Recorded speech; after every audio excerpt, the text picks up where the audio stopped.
Bom dia aos membros da 7ª turma, representando o Ministério Público, servidores da Secretaria da Turma, senhores advogados. Damos início, então, à sessão da 7ª turma do Tribunal Regional do Trabalho, 3ª Região, no dia 16, né, de fevereiro de 2017. Vamos observar as preferências legais, fazendo alternadamente processos físicos e PJE. Antes eu coloco em votação a ata da sessão anterior. Aprovado. Não havendo objeção, com a concordância de todos, fica aprovada a unanimidade. E passamos, então, ao pregão dos processos. Pauta física, processo 11 da pauta, número 1547/2014. Relatora, doutora Sabrina. Revisor, doutor Fernando. Inscrito, doutor Edson Antônio Fiuza Gutierrez. 11 da pauta. Esse daqui, eu acho que vai ter que sobrestar. Né? A doutora Cristiana até Observou, né? sugeriu, por causa do adicional de periculosidade para motorista que acompanha o abastecimento. Viu, doutor? Pois não, excelência. Nós vamos colocar em sobrestamento, porque a questão do adicional de periculosidade para quem acompanha o abastecimento, no caso aqui o motorista, é uma matéria que está pendente de incidente de uniformização de jurisprudência, IUJ. Isso. Então, vamos aguardar. Fica retirado de pauta. Pois não, obrigado. Sobrestado. Pois não, obrigado, bom dia. Bom fim de semana a todos. Obrigado. Obrigado, senhor, Com também. licença. Sustentação oral no PJE. Sessão de 9 horas. Relator, doutor Fernando.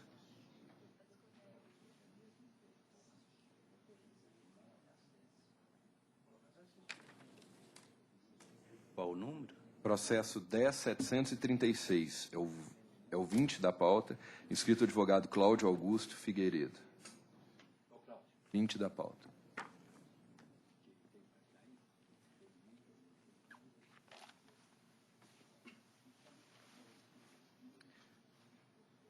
Obrigado.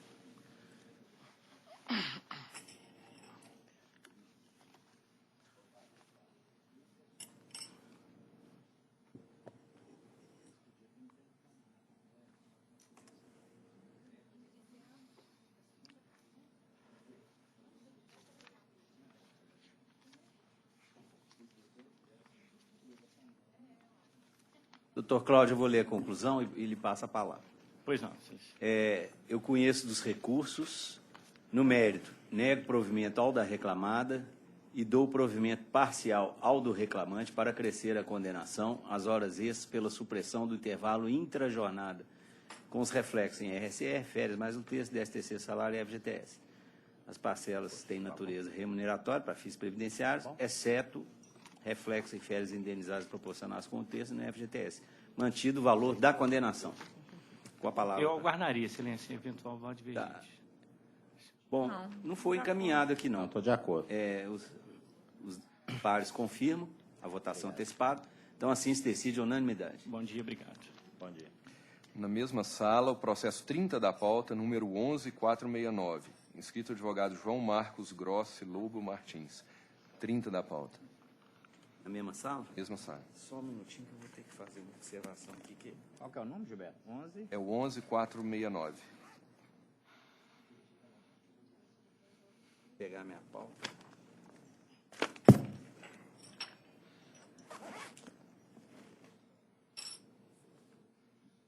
Doutor, só um minutinho que eu vou ter que anotar o anterior aqui.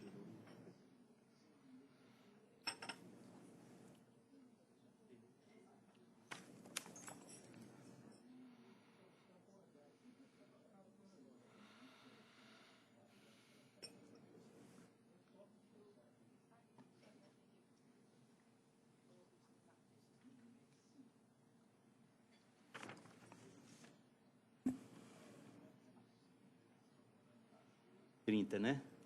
30.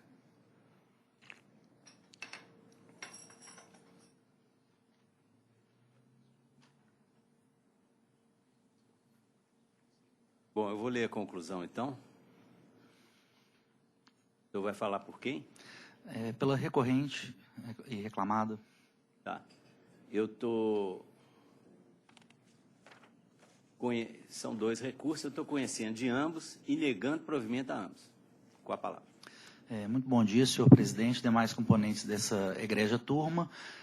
A recorrente e reclamada, em que pese a sentença de primeira instância ser uma condenação de pequena monta, apenas minutos residuais, 10 minutos extras em determinado município que o reclamante alegava que chegava com antecedência, a reclamada reitera que as anotações estavam corretas, foi admitido pelas testemunhas a correção da maioria das anotações de fichas de viagem, e às vezes alguns poucos minutos que o funcionário chega com antecedência é só porque pela atividade da empresa de transporte coletivo de passageiros existe pontualidade absoluta em respeito aos passageiros, em respeito à regulamentação do setor, sendo que de fato não há necessidade de chegar com antecedência ao que está registrado nas fichas de viagem, que serve como registro de ponto.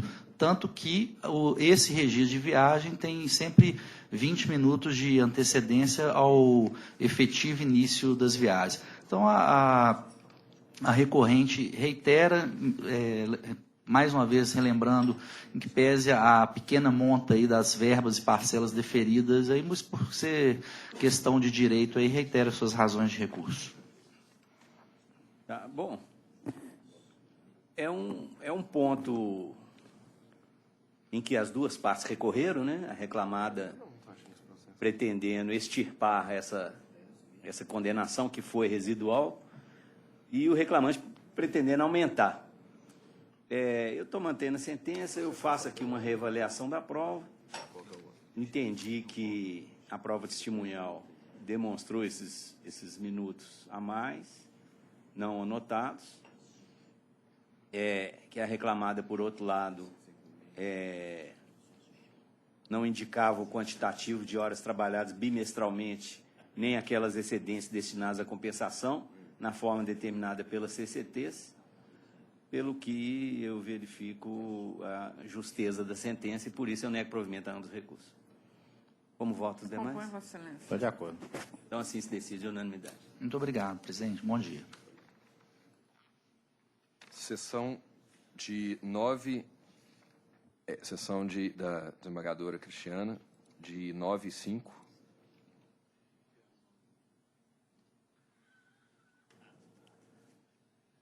Processo número 34 da pauta, processo 11.642. Escrita advogada Luísa Oliveira Mascarenhas Cansado. 34 da pauta. 34. PJE. Relator, então, para conclusão. Conheço do recurso ordinário interposto pela reclamante. E, no mérito, sem divergência, dou-lhe parcial provimento para condenar os reclamados solidariamente. 1. Ao cumprimento da obrigação de fazer, consistente na formalização e comprovação nos autos, no prazo de 10 dias, contados da ciência da presente decisão, pena de multa diária de R$ 500, da opção da autora de permanecer ou não vinculada ao plano de saúde de Itaú, nas mesmas condições anteriores à dispensa, inclusive quanto à modalidade familiar do plano, observadas as disposições do regulamento, mormente no que se refere ao pagamento integral das contraprestações. 2. Ao pagamento dos valores pagos a maior pela autora ao plano de saúde nos meses de outubro de 2016 a janeiro de 2017, como se apurar com base nos valores devidos pela manutenção do plano nas mesmas condições anteriores à dispensa e naqueles debitados na sua conta corrente. E 3. Indenização por dano moral no valor de R$ 10.000. Natureza indenizatória das verbas deferidas, aí arbitra a condenação R$ 15.000 com custo de R$ 300 pelos reclamados. É só isso. Bom, a doutora representa qual parte? A recorrente, reclamante. Reclamante. Com a palavra, se necessário, para... Bom dia, excelência, muito obrigada. Eu posso escutar eventual voto divergente? Sim. Aqui eu não voto. Eu voto. Eu não estou vendo Não, estou de acordo. caminhamento de Acordo, divergência, não, né? Não. Então, prevalece o voto da relatora. Posso proclamar? Por favor, Então, muito obrigada. Assim se decide a unanimidade. Bom dia. Na mesma sala, o 2 da pauta, processo 10.039. Inscrita advogada Luísa Maria Avelar Rodrigues. 2 da pauta. Abre. 2. Está abrindo o voto aqui agora. Só um minuto.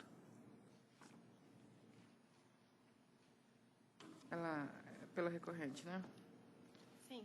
É só... Bom dia. Bom dia. Pela recorrente? Sim, É. pelo Tá. Banco Triângulo. Tá, a recorrente. relatora vai ler, então. Conclusão.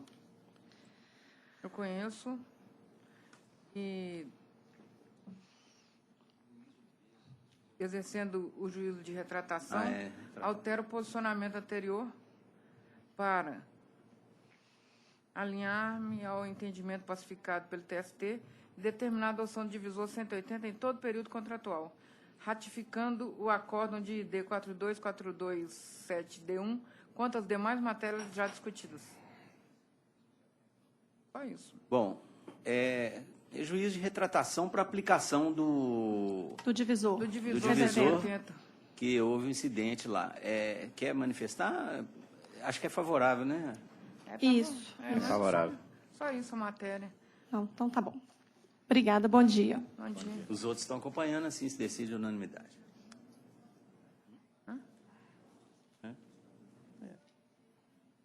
Então, Mas como ela ficou? Tem ali? várias inscrições. Está falando bem de juiz de retratação? o Código de Juiz de Retratação? Hein? Várias inscrições para sustentação. No meu caso, são 3. É. Eles têm... É porque a 9ª turma não está fazendo juiz de retratação. Aqui, ainda apresentar memorial. Ainda apresentar memorial. Eu até esqueci de falar. Eu acho que é por ato. Próximo, na mesma sala ainda, o 17 da pauta, processo 10.698. Inscrita para sustentação, a advogada Raquel de Souza da Silva e o advogado da parte adversa para assistir.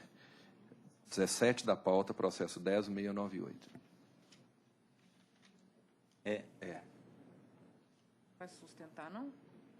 A que inscreveu para sustentar está ausente, mas o advogado da outra parte está presente. Está assistindo. E é também juiz de Então, no retratação. mesmo caso do anterior, juízo de retratação,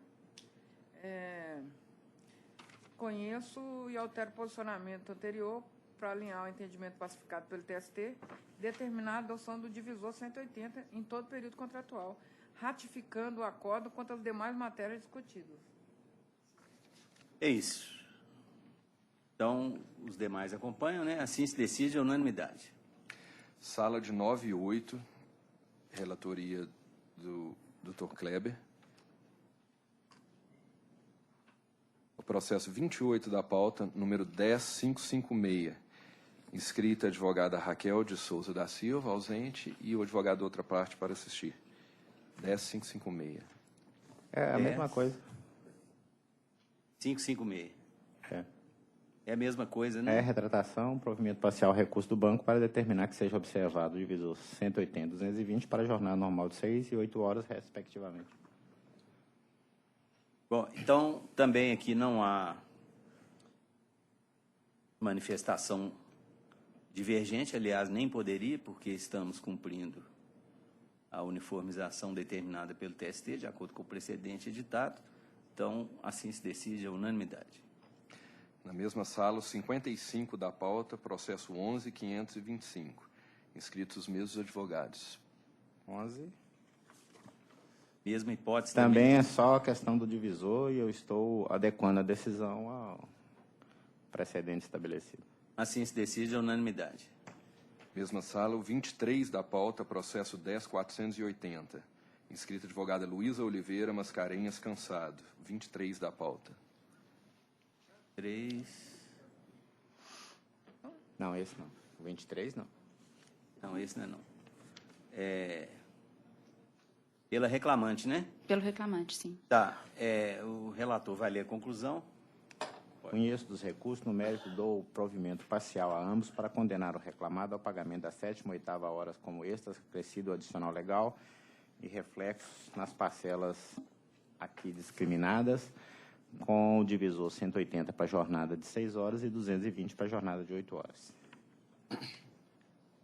Mantém o valor, né? Mantém. Com a palavra, se...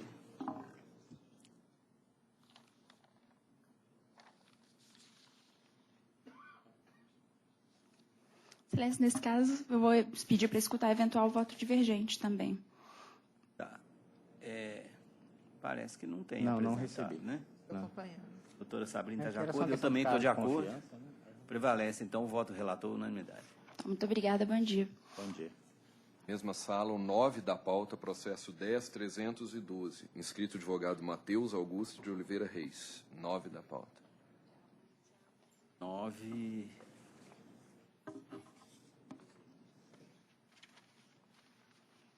O doutor vai falar por quem? Estou representando a fornecedora Jacob. Tá. O relator vai fazer, então, a leitura da conclusão. Conheço o recurso ordinário interposto e, no mérito, dou-lhe parcial provimento para condenar a reclamada ao pagamento, com juros e correção monetária, da indenização dos salários do período de estabilidade gestacional, 13º salário, férias mais um terço, aviso prévio, FGTS 40%. Autorizada a compensação das verbas rescisórias quitadas a idêntico título.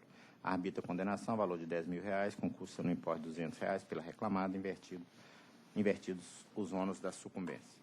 Com a palavra. É a proposta. Existe algum voto divergente? Não. Deixa eu ver. Pelo menos não recebi. No caso aqui, o senhor tem que falar primeiro, porque o senhor vai... Sim, se o senhor for guardar a divergência... Não, eu vou contra-razoar aqui. Excelentíssimos julgadores, o caso em questão trata-se de estabilidade gestante. Nessa inicial, a reclamante Berenice Batista do Couto, ela requer perícia para se averiguar a eventual insalubridade. Então, a perícia em questão é somente quanto à insalubridade que foi negada, insalubridade e periculosidade. Então, os honorários periciais e a perícia foram apenas sobre insalubridade e periculosidade. E essa perícia foi dada como negativa. Então, desde já, pela ordem, não há como ser invertidos os ônus sucumbenciais de eventual perícia. De toda forma, insta salientar, nobres julgadores, que na inicial, o pedido da autora se dá unicamente para que seja realizada perícia de insalubridade e periculosidade. Em momento algum, levanta a autora a hipótese de que seja realizada uma perícia para averiguar se o estado gravídico se deu ou não durante o término do aviso prévio. O juiz, de forma, diria, diferente, cancelou a audiência inicial e determinou somente a perícia técnica. Em matéria de defesa, a ré requereu a produção de perícia médica para se averiguar se, de fato, a autora estava ou não estava grávida no período do término do aviso prévio. A reclamada reiterou esse requerimento de perícia médica. Esse requerimento foi negado. A reclamada apresentou uma petição protestando o indeferimento e fomos para a audiência de instrução. Na audiência de instrução, foi reiterado o requerimento de perícia médica, novamente negado pelo juiz de primeira instância. Novamente foram apresentados protestos. Em sentença, o juiz declarou que o exame apresentado pela própria reclamante, de ID 6318741, exame realizado no dia 4/12/2015, marcava como data da provável concepção o dia 12/9/2015. A data do término do aviso prévio projetado da autora se deu em 9/9/2015. Por essa razão, o magistrado de primeira instância declarou que as perícias não eram necessárias e declarou que o estado gravídico e a concepção se deu após o término do aviso prévio. Por isso, todos os pedidos foram julgados totalmente improcedentes. Todos os pedidos. Insalubridade, hora extra, acúmulo de função, diferença de repouso semanal remunerado, dano moral e etc. Foram totalmente julgados improcedentes. a estabilidade, às vistas do julgador de primeira instância, não poderia ser concedida porque, às vistas dele, a data da concepção se deu 3 dias após a data do término do aviso prévio projetado, conforme prova documental produzida pela própria autora. A ré, de forma muito diligente, ao longo de toda a instrução, tendo em vista a possibilidade do entendimento divergente, como ora está sendo apresentado perante esta corte, requereu, reiteradas vezes, fosse produzida uma análise com maior acuidade e mais profunda, justamente porque no dia 9/9 se dá o término do contrato de trabalho. E, de acordo com a prova produzida pela autora, no dia 12/9, como declara em sentença o juiz, se deu a concepção. Ficou muito próximo. Para não haver nenhum tipo de injustiça, o que a ré requereu? Fosse feita uma perícia médica.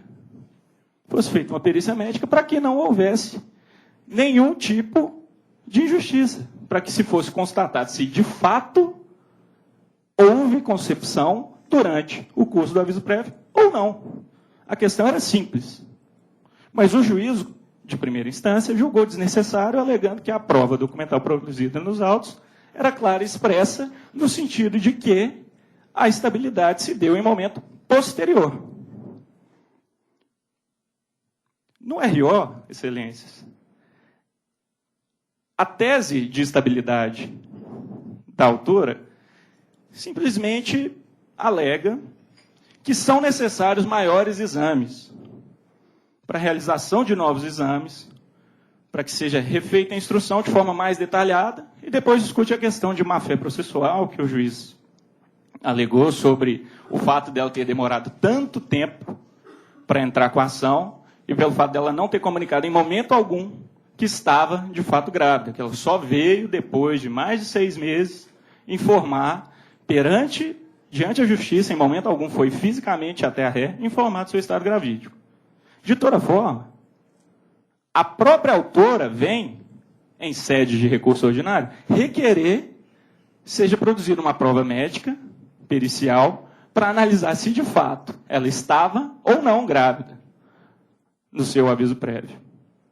O juízo já declarou, em primeira instância, que não estava, que as provas produzidas nos autos não estavam. Em momento algum, a autora faz qualquer requerimento nesse sentido de que seja produzida perícia médica, ainda em fase de instrução. E agora vem perante Vossas Excelências requerer a produção dessa prova. A ré, de forma extremamente cautelosa, e ao longo de toda a instrução, assim como no eventual procedência de Vossas Excelências, requer, em sede de contrarrazão, a produção dessa prova. Protesta em primeira instância quando faz o requerimento, protesta em audiência de instrução e protesta novamente por essa perícia médica em sede de contrarrazões, perante Vossas Excelências nesse momento, novamente.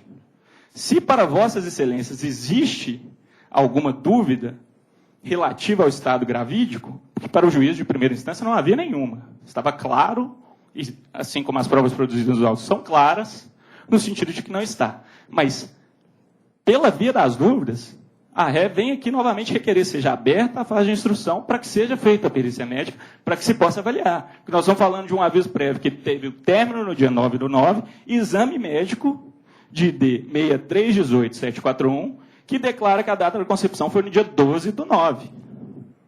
Se para Vossas Excelências não é o suficiente para afastar a condenação que Vossas Excelências ora estão impondo, se faz necessário reformar. Se faz necessário reabrir a instrução. De toda forma, o recurso ele não para aí, o recurso da autora. Trata de feriados, e no seu segundo tópico trata de feriados e descanso semanal remunerado, mas fala de forma totalmente fusa sobre essa questão de feriados e nada fala sobre descanso semanal remunerado.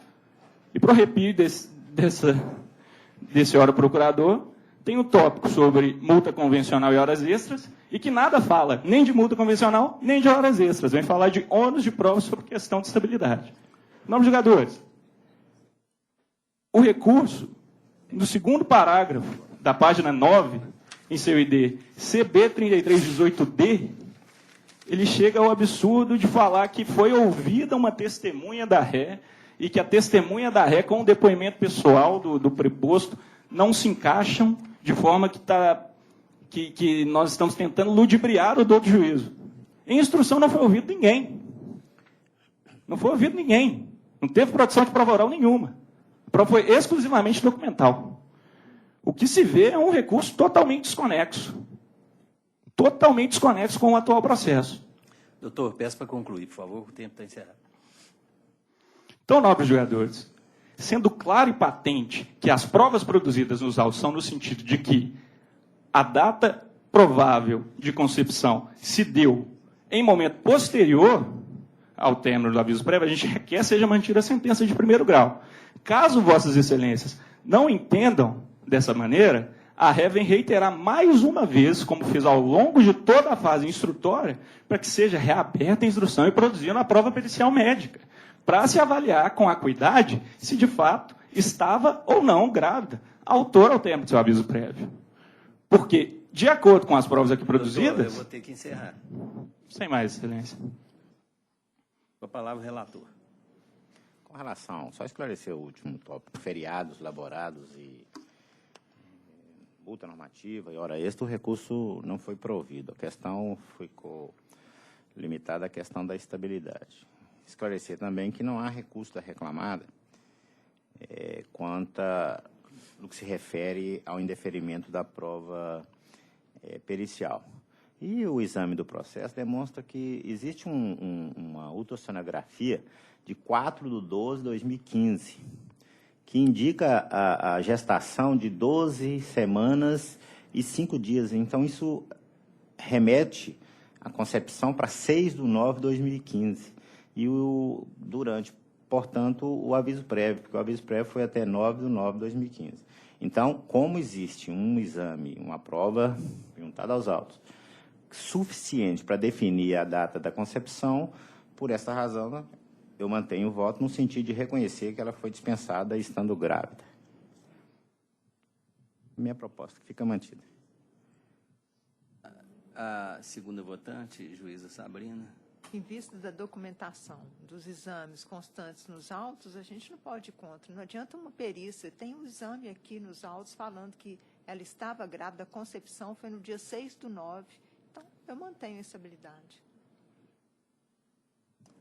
No caso aqui, o que eu ia dizer, primeiramente, é essa questão de que, embora com julgamento de primeiro grau favorável, se a empresa entendesse que essa perícia era essencial, ela tinha que ter recorrido também.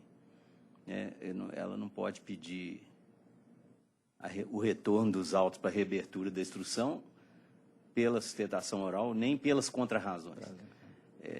Não são meios hábeis para tanto. De qualquer forma, eu jamais deferiria essa perícia como juiz de primeiro grau. Quer minha convicção fosse por um lado ou fosse por outro, eu não ia fazer perícia para investigar a data da concepção. Os exames que falam, que são os contemporâneos à dispensa e ao gozo do aviso prévio, eles podem ser interpretados por leigo, né? Não há necessidade de uma perícia médica para esse fim. E, como, de fato, o relator assinala, há esse ultrassom, em que essa precisão é maior e que indica que ela estava grávida. Então, doutor, infelizmente, eu também acompanho o relator e assim se decide de unanimidade. Muito obrigado, Excelência. Na mesma sala, o processo 49 da pauta, número 11.415, inscrito advogado Marliton Santiago Dutra, 11.415, 49 da pauta. 49? É posterior, posterior. Né? Tá.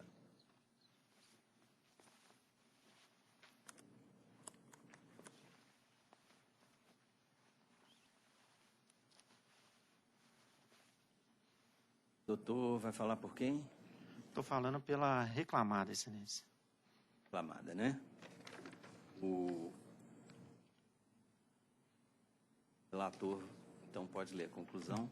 Conheço os recursos interpostos pelas partes, porque preenchidos os pressupostos de admissibilidade. No mérito, nego o provimento da reclamada e dou provimento parcial ao da reclamante para determinar que, quando da apuração das horas extras, seja observado o adicional legal de 100%, conforme artigo 20, parágrafo 2º da Lei 8.906/94. Deferir o pagamento do domingo, dia 10/11/2013, em dobro. Observar, diante do conjunto probatório, como jornada de efetivo trabalho, horário de 8 às 16 horas, com intervalo de 1 hora. Determinar que se oficie a Caixa Econômica Federal, Ministério Público do Trabalho e INSS para que tome as providências cabíveis, se for o caso. Fica mantido o valor atribuído à condenação por condizente. Com a palavra. Excelências, bom dia, senhor presidente, bom dia, demais componentes dessa egrégia turma. A reclamada, ela sustenta, a reclamante vem pleitear um vínculo de emprego, onde a reclamada sustenta que houve uma prestação de serviço autônomo. E sustenta por quê?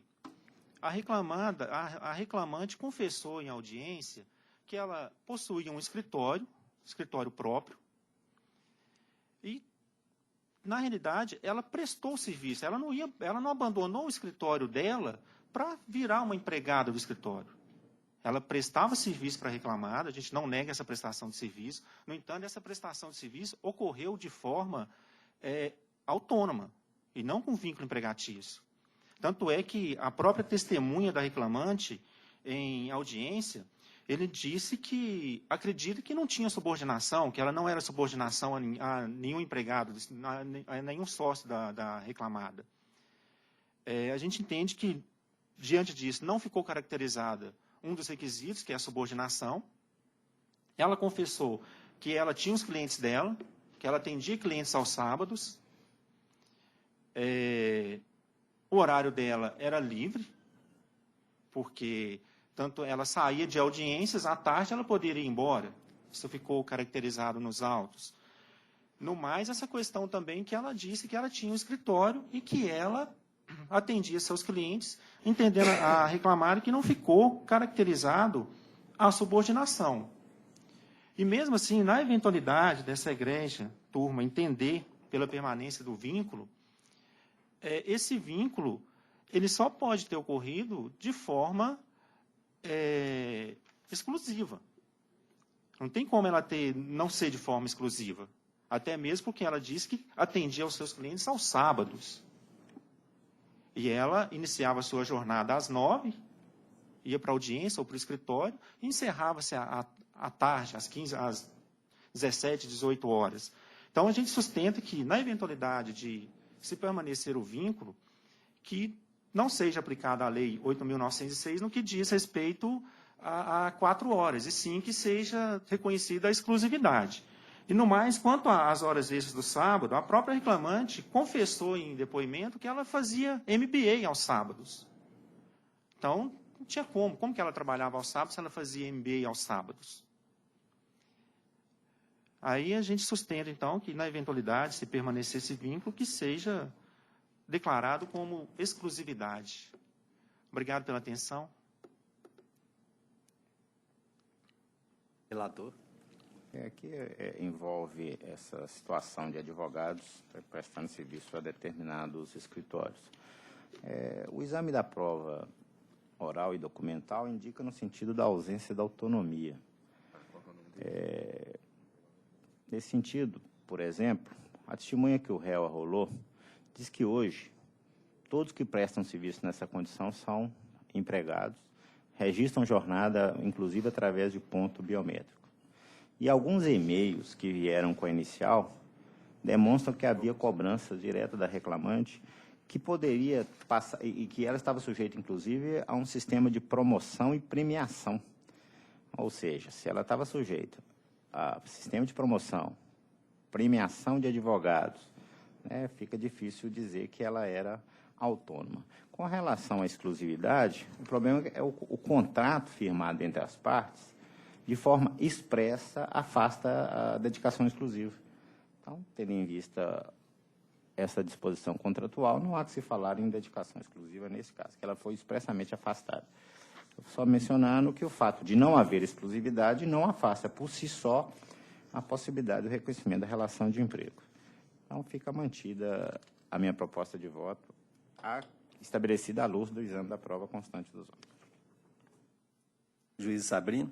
Esses casos de advogados, né, que prestam serviços às sociedades, a gente tem que olhar, cada caso é um caso. Nesse aqui específico, a prova não convence pela autonomia alegada pela sociedade de advogados, não. Pelo contrário, registrava ponto biométrico, sujeita a promoções, então não tem como considerá-la autônoma. Eu estou acompanhando, presidente.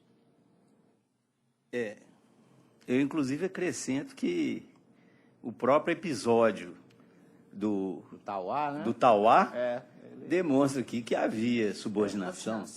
Imagina se eu sou advogado autônomo e o meu tomador vai me obrigar a ir sábado e domingo no Tauá fazer treinamentos de imersão para toda a equipe de escritório. Esse aí é próprio de empregado. A questão do escritório próprio, em vários casos que estão recorrentes aqui, eu já tenho destacado isso. O advogado é tipicamente aquele que exerce sua profissão com vínculo e sem vínculo. E mesmo aqueles que têm vínculo, nas horas vagas, ele pode advogar. Isso não há essa... Né? Ainda mais como ressaltado aqui pelo relator, que no caso aqui não havia dedicação exclusiva. Então, pode ter o escritório. Outra coisa é que, nas famílias assim, com mais poder aquisitivo, com mais poder com um nível de vida melhor, o filho acaba de formar em direito, medicina e odontologia, os pais já vão lá e compram uma sala para ele, para fazer o seu futuro escritório. Então, é comum. Só que a questão é a seguinte, ele tem a sala, mas não tem a clientela, então ele vai trabalhar num outro escritório, vai buscar um emprego, e isso não impede que ali, na salinha dele, ele faça também algumas causas para o vizinho, para o amigo, para o parente. É uma coisa, assim, residual, Então, nesse caso aqui, objetivamente, eu acompanho o relator e prevalece a sua conclusão de voto, a unanimidade sem se decide. Obrigado pela atenção, tenham um bom dia. Bom dia. Sala de 9 e 10, relatora doutora Sabrina. Processo 26 da pauta, número 10855. Inscrito o advogado Silvio Mendonça Filho. 26 da pauta.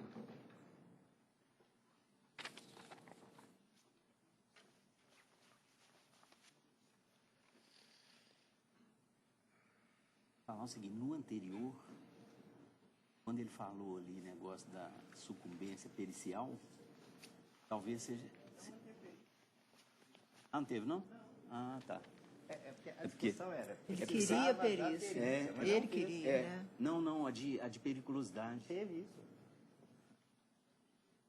Não teve, não? Não, é porque ele falou. Não, ele começou e eu sabendo que ela tinha perdido naquela perícia. Porque aí eu só sugeri, quando você falar das custas, você falar invertidos nesse particular. Não teve perícia. Então tá. Bom, qual que é o número? É o 26 da pauta. Tá, o primeiro de sustentação. 10855, né? 10855. O senhor é procurador de quem? A reclamada Sociedade Educacional Uberalense. Tá, eu passo a palavra, então, à relatora para a conclusão. Conheço do recurso ordinário interposto pelo reclamante e, no mérito, rejeita preliminar de nulidade da sentença por cessei de defesa e nego-lhe provimento. Com a palavra. Dessa sorte, Excelência, aguardamos a necessidade sobre a divergência. Obrigado. Tá, eu sou o segundo votante, estou acompanhando. Desembargadora. Isso, 10855. Então, assim se decide a unanimidade. Muito obrigado, bom dia a todos. 58 da pauta, processo 11999. Inscritos para sustentar Raquel de Souza da Silva, ausente, e para assistir Dr. Guilherme Oliveira. 58 da pauta. Não, é a mesma sala no Mesma PJE. sala no PJE. Doutora Sabrina, relatora, que pode ler a conclusão. 11999.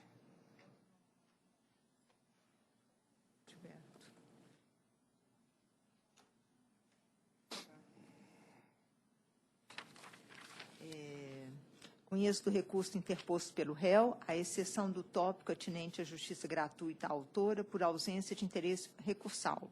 No mérito, dou-lhe provimento parcial para excluir da condenação as diferenças de horas extras jactadas e reflexos pela incidência dos divisores 150 e 200 a partir de 14 de novembro de 2012. B.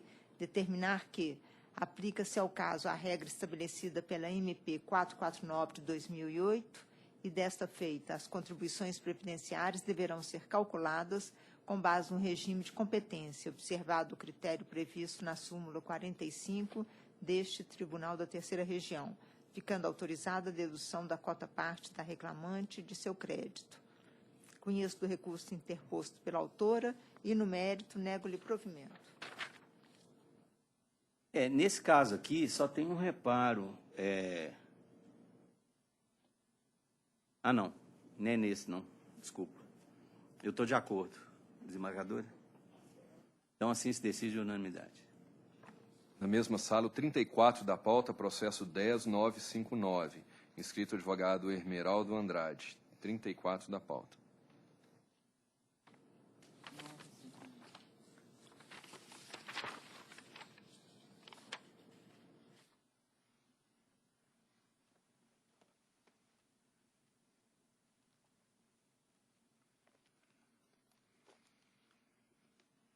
Doutor é procurador de quem? Do reclamante recorrente. Reclamante recorrente. Relator já está apto, pode ler a conclusão. Conheço do recurso interposto pelo autor e, no mérito, nego-lhe provimento. Doutor, com a palavra. Bom dia, senhor presidente, demais membros. A questão que nos traz aqui é de direito administrativo. É uma questão que o reclamante, ora recorrido, ele se submeteu a um certame público pelo Banco do Brasil, Sociedade Anônima, cujo concurso foi homologado no mês de junho de 2014, com prazo de validade de 1 ano, sendo prorrogado por igual período, tendo expirado em junho de 2016. O edital do certame tinha uma previsão de 6 vagas contidas no anexo 1 do edital primeiro, para o cargo de engenheiro de segurança do trabalho. Após o período de inscrição dos candidatos, o próprio edital definia que não poderia haver qualquer tipo de modificação. Mesmo assim, o patrocinador do concurso alterou o anexo 1, colocando que seria cadastro de reserva. Embora constando nessa alteração pós-inscrições, cadastro de reserva, o mesmo anexo 1 trazia a previsão de 6 vagas. Ora, se eu tenho uma previsão de 6 vagas, não há que se falar em cadastro de reservas. Muito bem, o ora recorrente se submeteu ao concurso, passou em 3º lugar. O concurso expirou seu prazo em junho de 2016 e o banco não convocou nenhum dos aprovados dentro dessas 6 vagas. A jurisprudência do Supremo Tribunal Federal é remansosa no sentido de que aquele que se submete ao concurso público e é aprovado dentro do número de vagas, ele tem direito líquido e certo à sua nomeação e posse. Se é um direito líquido e certo, portanto, é um direito adquirido. Sendo um direito adquirido, é uma cláusula pétrea constitucional. O banco não aceitou dessa maneira e o recorrente entrou em contato com o banco e o banco lhe respondeu, conforme consta dos autos, através de um e-mail, dizendo que havia e há ainda 2 engenheiros contratados, portanto, sem concurso público. Isso demonstra claramente, 1, a existência da vaga, 2, a necessidade da administração pública em ocupar essas vagas. Ora, no momento que um indivíduo se submete a um concurso público, qualquer que seja, ele conta com o direito à segurança jurídica, à seriedade daquele certame. Aquele certame não pode ser simplesmente para arrecadar fundos através de inscrições. No caso posto, o que ocorreu foi exatamente isso. Faz-se um concurso, prevendo um número de vagas, altera-se um edital após o período das inscrições, o que o próprio edital proibia, Coloca esse cadastro de reserva, mas mantém-se ainda o número previsto de 6 vagas. Ora, repito, isso não é cadastro de reserva. Na realidade, o recorrente ele foi desrespeitado no seu direito, como também a administração pública não preservou o princípio constitucional da segurança jurídica. O que se quer é que seja dado provimento a esse recurso, anulando a sentença primeva e julgando procedente o pedido inicial. Um bom dia.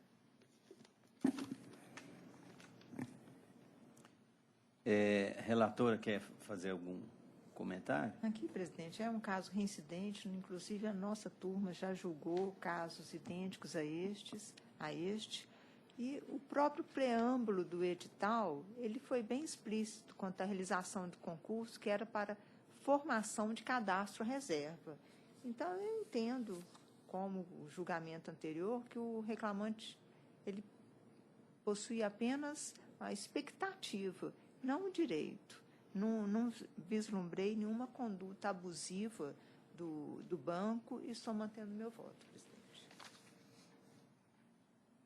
Eu também, como revisor, estou acompanhando a relatora, desembargadora.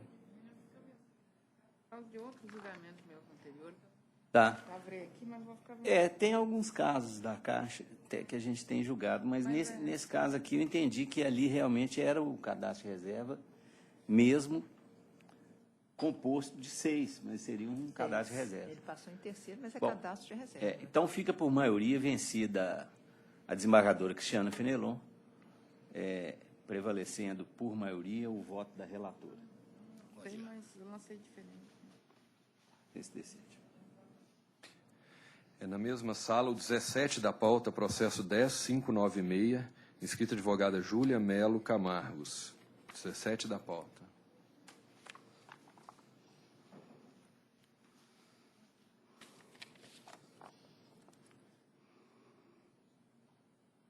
Doutora Procuradora de quem? Da Bambuí Bioenergia. Só esperar aqui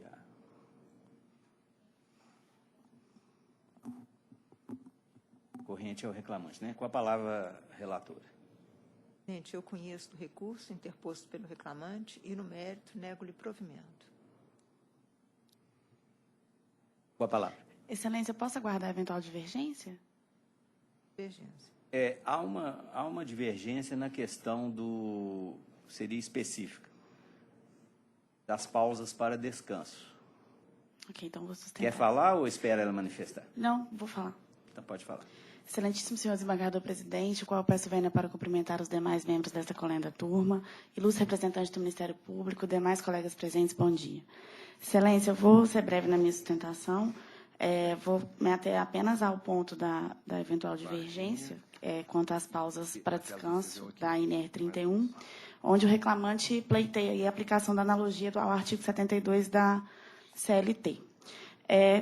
Restou claro nos autos que a atividade exercida pela reclamante ela não é de esforço repetitivo, tendo em vista que a reclamante exercia várias outras atividades no período em que ela se encontrava na empresa e não vindo se caracterizar esse esforço repetitivo no corte da cana.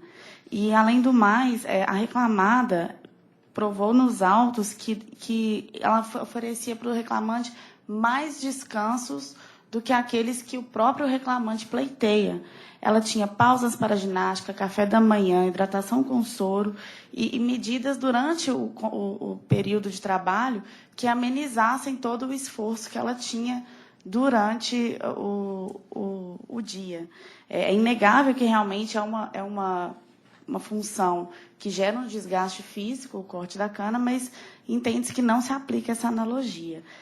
A reclamante, inclusive, confessou nos autos que, antes de iniciar a jornada laboral, ela realizava cerca de 10 minutos para ginástica e, posteriormente, ainda havia pausa para hidratação com cerca de 10 minutos, conforme o depoimento acostado nos autos. Dessa forma, Excelência, requer que seja mantida a sentença em todos os seus termos. É o que se pede.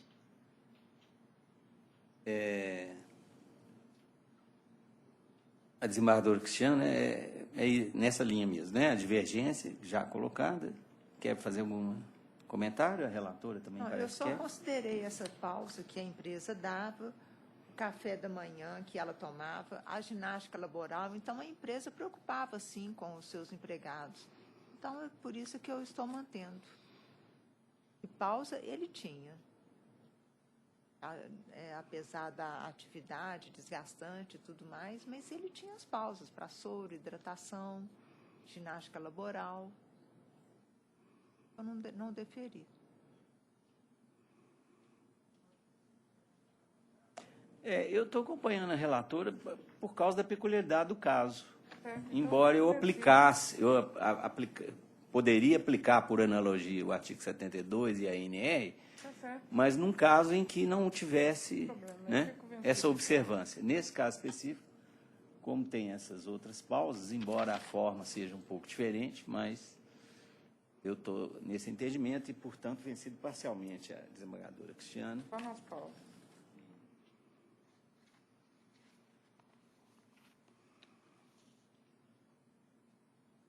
Então, assim se decide. Muito obrigada, bom dia. Os demais pontos por unanimidade, nesse por maioria. Na mesma sala, sustentação oral à distância a partir de Varginha. É o processo 30 da pauta, número 10886. Inscrita advogada Cristina Oliveira de Carvalho, de Varginha. O 30 da pauta.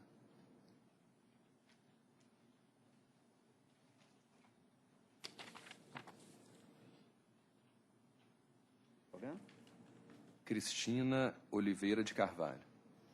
Não? Doutora Cristina de Varginha, está me ouvindo? Estou ouvindo, Excelência. Bom dia. Bom dia. Vai falar por quem? Pela reclamada, recorrida. Tá. Eu vou passar, então, a palavra para a relatora, para ler a conclusão. Relatora, para a conclusão. Conheço do recurso ordinário interposto pelo reclamante e, no mérito, nego-lhe provimento. Doutora, ouviu? Ouvi, Excelência. É possível relator... aguardar eventual voto divergente? Sim. A relatora está encaminhando o voto no sentido de negar provimento, né? Portanto, lhe é favorável. Mas... como se trata de PJE, nós temos a votação antecipada no PJE, então eu já adianto que vai haver uma divergência parcial no tocante à estabilidade pré-aposentadoria. Eu te passo a palavra, então, para já fazer a sustentação, se for o caso, nesse ponto. Ok, Excelência. Muito obrigada.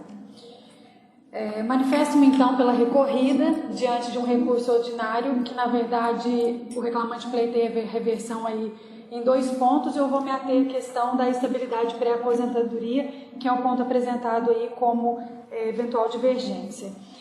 Acerca desse assunto, é necessário dizer que o recurso ordinário apresentado, além de trazer uma clara inovação recursal, ele não combate diretamente a sentença de primeira instância.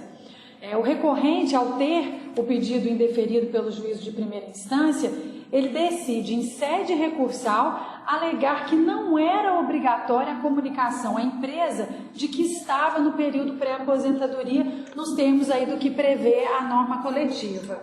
Ele narra que essa situação está prevista na norma e especifica lá a linha B da cláusula 38. No entanto, nós entendemos que trata-se aí de uma inovação recursal, porque essa situação jamais foi alegada pelo reclamante, não sendo objeto, inclusive, de apreciação pelo juízo de primeira instância. O que, se fosse acatado por essa egrégia corte, nós entendemos que caracterizaria aí certamente a supressão de instância. A sentença de primeira instância ela foi proferida com base nas provas e elementos apresentados pelas partes no processo. Alegado pelo reclamante que cumpriu ele a norma coletiva, cuidando de comunicar à empresa de que se encontrava no período de estabilidade pré-aposentadoria, demonstrou a sentença, através de contas puramente matemáticas, que quando da apresentação do documento à empresa, os prazos especificados na norma coletiva já haviam sido ultrapassados. Então, na verdade, o reclamante, na sua inicial, ele alega que, conforme a norma coletiva, ele fez a comunicação à empresa. O juiz, analisando as provas, fez uma conta matemática e evidenciou que ele entregou essa documentação após o prazo previsto na norma coletiva. E em sede recursal, ao invés de combater a sentença proferida, ele inova no recurso apresentado para alegar que, na verdade, ele não precisava apresentar essa comunicação à empresa. Então, frisa aí que o fundamento da sentença de primeira instância sequer foi combatido pelo reclamante ora recorrente, que simplesmente inovou na tese apresentada, razão pela qual requer seja afastado aí o requerimento de reforma apresentado com a manutenção da sentença de primeira instância em seus exatos termos. Muito obrigada.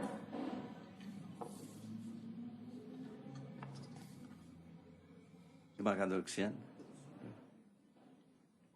Pois eu. Não, eu estou falando por causa da divergência. Mas então o senhor Já está acompanhando a relatora?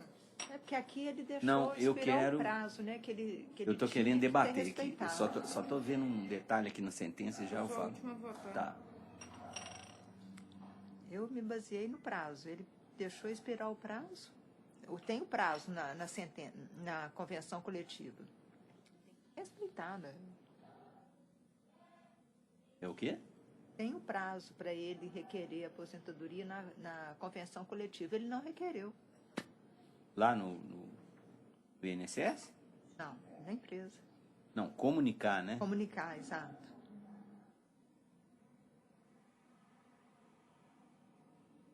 Faz nisso aqui. Provimento. Esse foi o meu primeiro entendimento, baseado na própria sentença. Ele destrinchou bem aqui. Ele destrinchou aqui esse período, né? Bom, então eu estaria, a princípio, acompanhando também a relatora. A divergência. A minha divergência é que a estabilidade pré-aposentadoria, esse prazo de comunicação, a empresa não consubstancia condição capaz de excluir o direito à garantia de emprego, quando o trabalhador já alcança todos os requisitos para tanto. Esse entendimento tem prevalecido, inclusive, no TST. Eu menciono aqui uma decisão no recurso de revista de estabilidade pré-aposentadoria prevista em norma coletiva do ministro Maurício Godinho Delgado, da terceira turma, publicada em 19/10/2012. E, nesse caso específico dos autos, o autor já preencheu os requisitos necessários para fazer jus à estabilidade provisória. Há de ser deferido o ressarcimento pretendido, consoante os critérios postulados na inicial. Eu penso que, principalmente hoje, em se tratando dessa instabilidade aí na aposentadoria e dessa reforma que estão pretendendo fazer na Previdência Social, ele, à beira de aposentar, vai ser muito prejudicado e não deve encontrar emprego.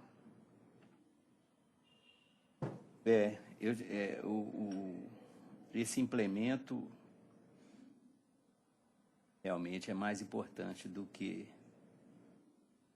essa eventual... Mas aí não seria o caso de readmiti-lo ao invés de... Não sei se existe o arcabouço jurídico para readmiti-lo, né?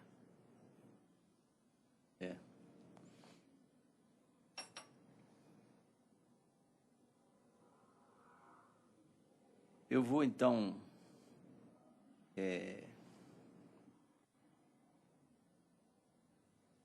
adiar para a semana que vem. Vou refletir melhor essa questão.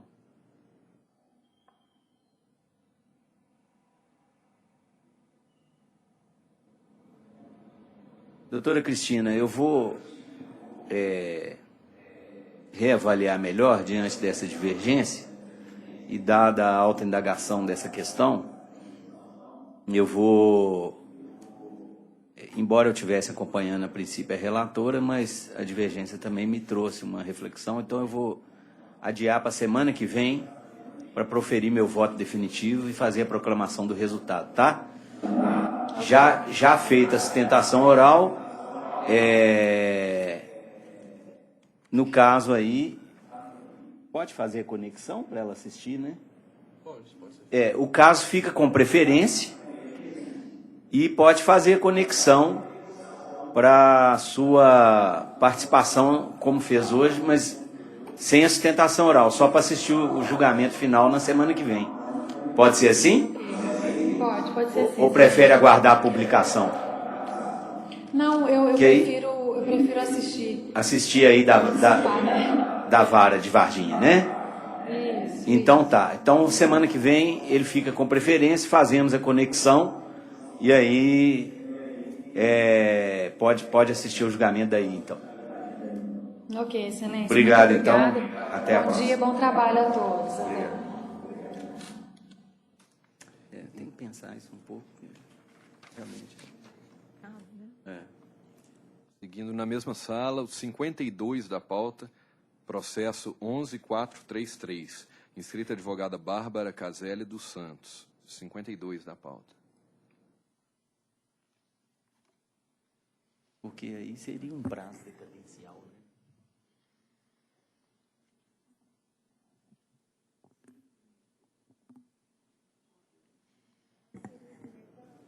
É isso? O argumento é que o direito, ele não pode ser, o argumento bancário, né? É que Pode ser o quê?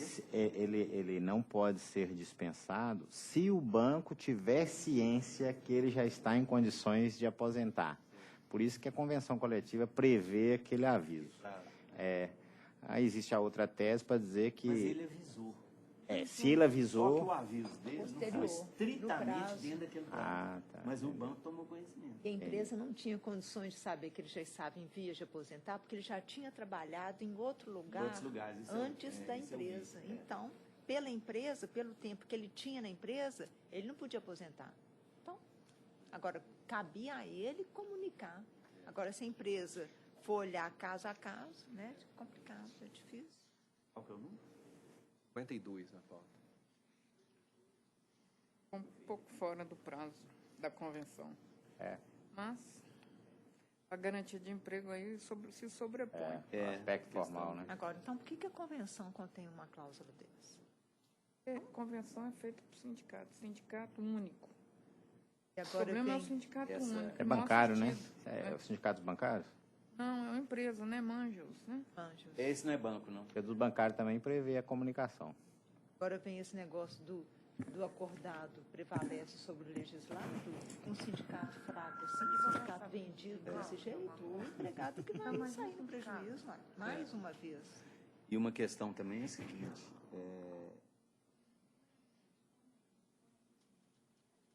Para a convenção ninguém tem. Quanto à readmissão, a CLT usa a expressão readmissão no serviço, que é a reintegração. Eu quero ler direitinho a norma coletiva, ver tudo, essas coisas todas, porque tem essa questão da ponderação, né? Ela está julgando com a ponderação, como o Maurício Godinho. A ponderação é importante, mas No caso que eu citei aqui, ele mandou, mesmo que ele tenha sido comunicado 58 dias após a dispensa. Nossa Senhora. O empregado comunicou 58 dias após a dispensa que ele tinha tempo para aposentar. Deve ter ido ao INSS e descobriu que tinha, né? Exatamente. Isso vai chegar no Supremo, aí o Supremo tem reafirmado a tese do respeito à convenção coletiva. Vai mudar, o Supremo não vai permanecer. Para pior, parece. Eles não são minhas eternas, não. 75 anos está chegando aí para eles também. Para qual? Para vários. Você tem o quê? 30 Doutora Bárbara. Doutora Bárbara vai falar em nome de quem? Da Santa Casa. Da Santa Casa. Sim. Mudar a jurisprudência. A gente... que vai mudar. De vez em quando a gente fica aqui na informalidade, viu, doutora? Não, sem problema. Debatendo aqui, porque isso é importante. Qualquer idade média. Tirando o Celso. Tirando o Celso, Marco Aurélio e... Gilmar é novo. 59, né? Aí, Gilmar tem 59, quer dizer, ele tem mais 16 anos de Supremo. Parece mais. Eles são, tirando o Celso, todos são novos. Quantos anos? 70. Nova lá, o ministro Alexandre, que vai... Aí vai entrar com 49. Marco Aurélio Não é garantista. também já é mais... E parece que A turma está próxima a 60 anos. Parece que a Rosa Weber, né? Marco Aurélio, depois do Celso, seria Marco Aurélio e Rosa Weber. Os mais velhos.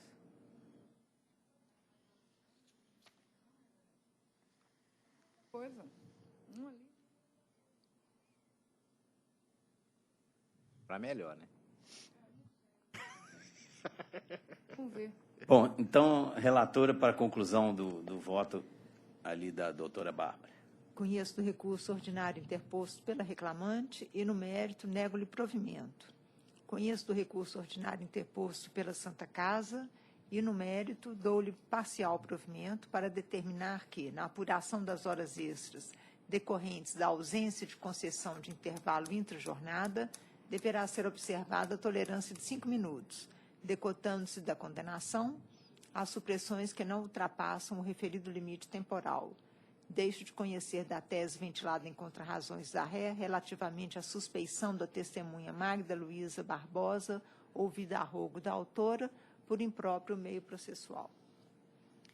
Valor da condenação, porque é ainda compatível. Com a palavra. Eu gostaria de aguardar eventual voto divergente. Agora tem. Isso aqui eu acho absurdo, sinceramente, com todo respeito, mas na forma, apurar um intervalo intrajornada e deduzir 5 minutos, eu não deduzo de jeito nenhum, isso representa cerca de 9% do tempo de descanso. Às vezes o empregado marca 5 minutos antes, já gozou do intervalo, chega um pouquinho mais cedo, marca com 5 minutos de antecedência, ele vai ganhar 1 hora, sendo que ele já gozou o intervalo. Está provado nesse caso aqui que foi isso? Não está. Provou? Não provou. Só estou mandando descontar os 5 minutos, só os de 5 minutos. Mas esses 5 minutos é no início e no final da jornada, que tem aquela flexibilidade da lei. Não própria aplica lei isso no permite. intervalo, não. Essa lei ela se aplica na jornada para 8 horas. Aí eu vou diminuir isso e aplicar de novo para 1 hora? Não, faz sentido isso não. Justo não. Na sessão passada já houve uma discussão em torno disso, eu dei uma olhada melhor e realmente, se essa discussão aqui tivesse sido trazida e comprova em torno e tal, eu também admitiria, mas nesse caso aqui eu estou acompanhando divergência porque eu não faria isso dessa forma, não. Aliás, eu voltei na norma, né? E 1 hora mesmo. Pela questão da semana passada, e ali fala que é no início e no término da jornada. Não fala que é nos intervalos. Esses 5 minutos Então, eu desconto na jornada de 8 horas. Então, ele chega atrasado ou entra antes em 8 horas e sai depois em 8 horas, é admissível, claro. 5 minutos não se conta como hora extra. Agora, dentro de 1 hora, isso representa quase 10% da jornada dessa 1 hora aí, desse descanso. É muito tempo. Então, fica Tem que vencida vigiar esse parcialmente. A intervalo. relatora... Para da Santa Casa, doutora? Sim. Quer falar, vigiar doutora? lá. Eu gostaria, Antes da Excelência. proclamação, pode falar. Sim. Essa variação de 1 a 5 minutos de intervalo é muito comum na Santa Casa. Até mesmo que o funcionário volta antes para poder, às vezes, escovar os dentes, às vezes fica na própria copa, como é bem próximo o registro de ponto da copa, então acaba batendo, porque eu não quero ultrapassar. E na própria Santa Casa tem uma regra que fala o seguinte, para evitar o retorno do funcionário antes, que ela daria 5 minutos a mais da 1 hora, para o funcionário não ficar naquela, eu vou bater 1 minuto, 2 minutos, eu já vou bater para não ter esse problema de funcionário fazer menos de 1 hora. Então, até mesmo tem várias decisões do próprio TST afirmando que não é razoável o funcionário que usufrui de mais de 55 minutos, já fez todo o intervalo e às vezes volta com medo de não dar tempo de fazer 1 hora e acaba batendo, e a empresa tem esse ônus aí de 5 anos de contrato, ter que pagar mais 1 hora de intervalo. Então, pelo princípio da proporcionalidade e da razoabilidade, a Santa Casa entende que esses 5 minutos de variação de jornada não obstaria a fruição e a finalidade do intervalo entre a jornada. Então, é mais pelo contexto, porque se fosse 1 ou 2 vezes, não traria um ônus tão grande. Mas são muitos dias que o funcionário volta sem nenhuma determinação da empresa para voltar antes, volta por livre e espontânea vontade, e a Santa Casa acaba tendo que pagar 1 hora extra por causa de 1, 2 minutos. E é impossível ter esse controle de todos os funcionários, já que a Santa Casa tem mais de 4.000 funcionários. Então, se a Santa Casa tiver que toda vez ficar administrando 1, 2, 5 minutos, realmente, ao meu ver, seria bem inviável. Então, em razão disso, peço pela reforma do entendimento em relação a esses minutos residuais. Pela ordem, excelência, posso falar? Sim. A questão fática é a seguinte. Primeiro, que as jornadas são de 12 horas, 12 por 36 em geral. Segundo, um cartão de ponto que pode ser pré-assinalado no intervalo. Basta pré-assinalar, não há necessidade de marcar.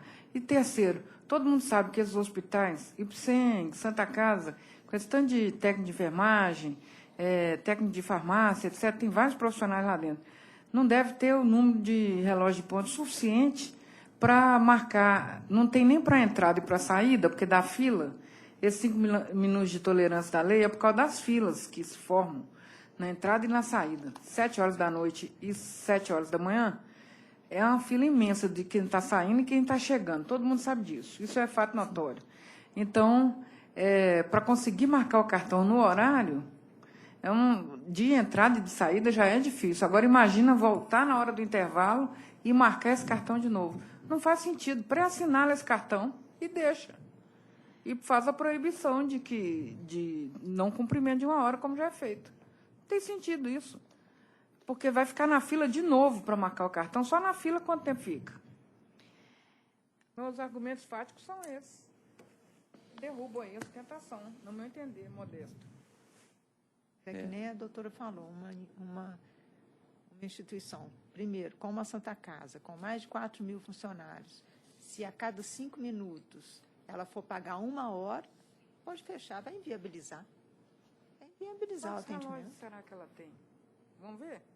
Quantos relógios tem lá? Em todos os andares, em cada setor, tem um. Só que o intervalo, ele não sai todos os funcionários, existem um revezamento. Não existe um horário pré-estabelecido para o funcionário sair.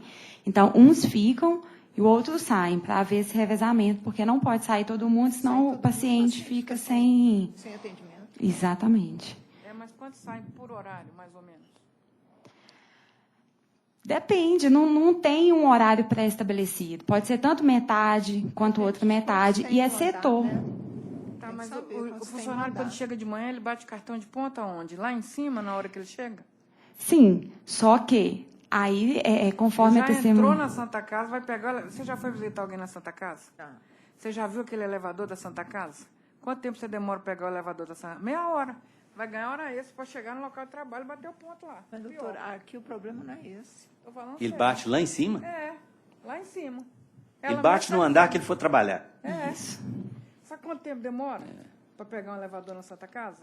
Eu já fui lá visitar. 40 minutos, às vezes, você fica lá no elevador. É mesmo? É muito pior.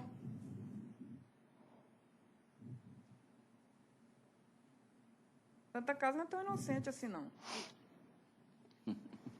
Apesar do trabalho social que presta. Bom, eu vou... Imagina, bater o ponto lá no andar. Se ele brigar dentro da portaria, já tem justa causa. Vai. O pessoal do call center pedia isso, vocês lembram? Passa pela catraca, vai pro elevador. Mas realmente a Santa Casa vai ter que rever esse tema, porque o paralelo que se pode fazer... Eu não estou falando do intervalo, não. Porque o intervalo nem sempre ele vai lá na rua. Às vezes vai, mas nem sempre vai. Se ele for pegar o elevador, ele tem que fazer 2 horas de intervalo. Mas veja bem, na mineração de subsolo, a CLT fala que tem que bater o ponto na boca da mina. Você pode fazer uma analogia, porque os 5, 6, 10 andares que você sobe são os mesmos 5, 6, 10 andares que você desce na mina. Porque na mina tem um elevador também. Às vezes você desce 10, 12 andares. E ele já bateu o ponto lá na boca. Quer dizer, aquilo ali já conta como jornada.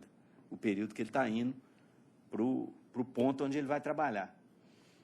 E a Santa Casa, na verdade, está burlando realmente do trabalhador esse tempo da entrada da portaria da Santa Casa até o local de trabalho efetivo. Porque quer dizer, se ele sai para fazer um intervalo, É. ele já tem que Mas ficar aí lá não- fora 10 minutos. aí não é o caso dos autos, é só porque a advogada falou. Não é o caso dos porque autos. Eu queria até pontuar que a jornada dela era noturna. E geralmente o funcionário noturno, ele não sai da Santa Casa em virtude até da região, por ser eu sei.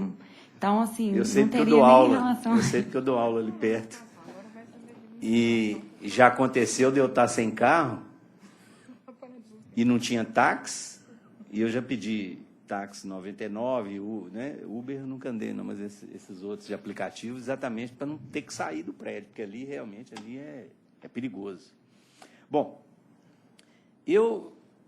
com essa discussão que foi instalada na sessão passada, e eu acompanhei a relatora, eu vou continuar acompanhando a relatora nesse caso, mas eu vou refletir melhor para os próximos.